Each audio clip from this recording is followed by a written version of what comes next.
अब कहते हैं जो जन मेरी शरण में एक बार आ गया। परमात्मा कहते हैं हमारी शरण में एक बार कोई प्राणी आ गया तो फिर उसको जब तक वो पार नहीं हो लेगा उसके पीछा हम छोड़ना को नहीं।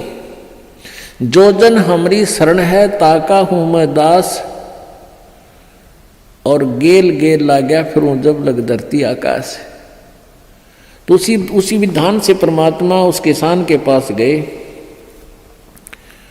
और किसान से कहा कि भाई, किसान पहले बैठे, राम रमी हुई, क्योंकि पिछले संस्कारी जो भक्त होते हैं वो कहीं भी जन्म ले लो उनमें वो भाव श्रद्धा बनी रहती है। आओ महाराज जी बैठो जी, बड़ी आसन दे दिया, आप नीचे बैठ गया भगत की तरह। तो महाराज जी तो फिर महाराज जी होते हैं, अपने भक्ति का ज्ञान सुनाते हैं, परमात्मा की चर्चा शुरू कर दी।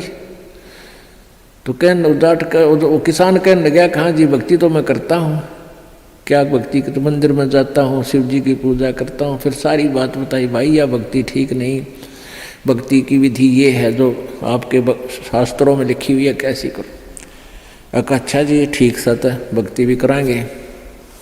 भाई फिर उपदेश ले ले। अगना जी इब्बा नहीं, ये तो बच्चे छोटे छोटे हैं, ये थोड़े से ठीक हो जाए, अपना काम संभालन जोगे, फिर महाराज जी तेरे आप पक्का चेला बन जाऊंगा।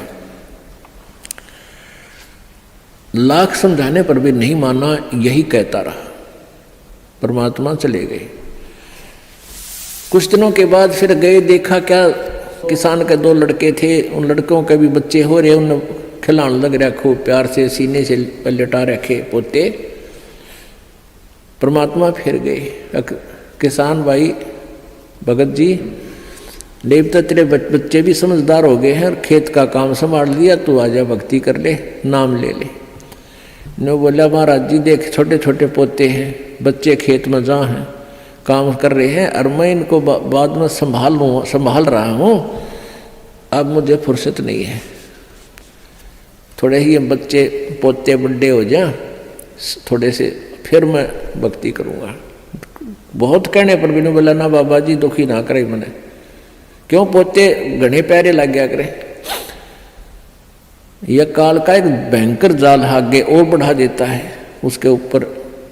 अब बेटे तो उल्टे बोल रहे, कोई धमका दे, कोई खुड़का दे, और वो पोते बोल रहा करे प्यारे प्यारे, तो वो घने प्रिय लगते हैं।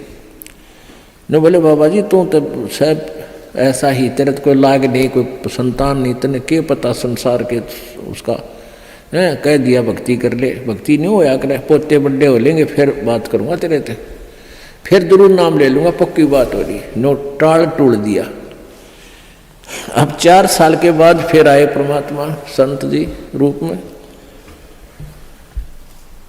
तो घर आके पूछा कि भाई तुम्हारा वो कहाँ गए तुम्हारे पिताजी दादाजी। वो पता चला कि वो तो मर गए, 4 साल हो गए, मृत्यु होगी। मालिक को तो पता था, क्या था कि खेत में उन्हें का बैल बन गया, आके बैल बन गया, बैल की चुनी प्राप्त की, और खेतों में उसका बेटा उसको हल में जोत रहा। अब परमेश्वर वहां पहुंचे, वो लड़का भी जाने था, महात्मा कई बार करते, रोक दिया, कहा महाराज जी कैसे आना हुआ कि भाई डट जा तेरे बाबू, तो 2 बात बतलाऊंगा। उस बैल के कान में निकट सी जाकर कहने लगा, रे भगत अब तो आजा मेरी शरण में, तेरा शरीर छुटवा दूं बैल का, और नाम दे, तेरे को मनुष्य जीवन दे दूंगा, और तू चाल देख ये दुखी हो रहा, तेरा लठ लग गया, तेरा बेटा लठ मारे हैं, और तेरी के दुर्गति हो रही, तो के कहे वो बैल न्यू के बाबा जी तू बोल रहा मत, अब मैं यहाँ से मर जाऊंगा, दूसरा बैल आ गया, वो थोड़ा काम करेगा, मेरे बेटा ने टोटा हो जाएगा, वो तेरा गजब हुई हो। परमात्मा बोले अच्छा भाई कोई बात ना, ले धन बना तो बेटा के। अब कुछ दिन के बाद वो बैल भी मर गया, मृत्यु के बाद वो सांप बन गया। अब सांप को एक याद होता है, उसने कहीं धन गाड़ रखा, पहले जमीन में दबाया करते चोरों के डर से, धन जेवर दाब दिए, पैसे चांदी के हुआ करते सिक्के, वो लको दिए, छुपा दिए। तो सर्प बनकर वो वहीं घूम रहा है। अब वो पुत्र वधुओं ने देख लिया शोर मचाया, सांप सांप, उन बेटिया ने मारा लठ उसका, वो मोरी में गए निकल गया, पर एक दो लाठी अच्छी लग गई उसके कंडे में हो गया बीच तय। वो सहज सहज धीरे धीरे सरक कर बोझड़ों में झाड़ बोझड़ा में पड़ा।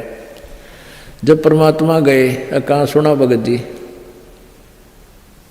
अब आओगा मेरी शरण में, न्यू बोला जी जान बचा दो मेरी और अपनी शरण में ले लो। मैंने देख लिया कोई नहीं किसी का। परमात्मा बोले सांकड़ी तोड़वा का आया तू मेरी शरण में, आया था पर ये हड्डी तोड़वा के पसड़ी तोड़वा के, जब आई तरह समझ में कोई नहीं किसी का। और हम रोज रोन लाग रहे कोई किसी का, कोई ना अपनी भक्ति करो। कहते हैं एक लेवा एक देवा दूतम, कोई किसी का पिता नहीं पुतम, ऋण संबंध जुड़ा एक ठाठा, अंश में सब 12 बाटा। तो परमात्मा इतने दयालु हैं, फिर उसको शरण में लिया, दोबारा मानव जन्म दिया। आगे देखो वो सूत में होगा कि ना, फिर वह बीमारी शुरू कर ले मन माने। तो ऐसे दयालु है परमात्मा, पुण्यात्माओं। ये मनुष्य जीवन बार बार नहीं मिलता और ये ज्ञान नहीं मिलता।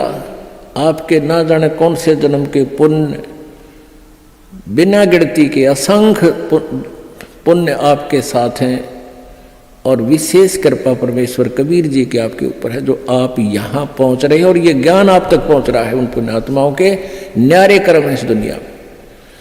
और परमात्मा कहते हैं समझा है तो सिर दर पाओ, बहुर नहीं रे ऐसा दाव। बोल सतगुरुदेव।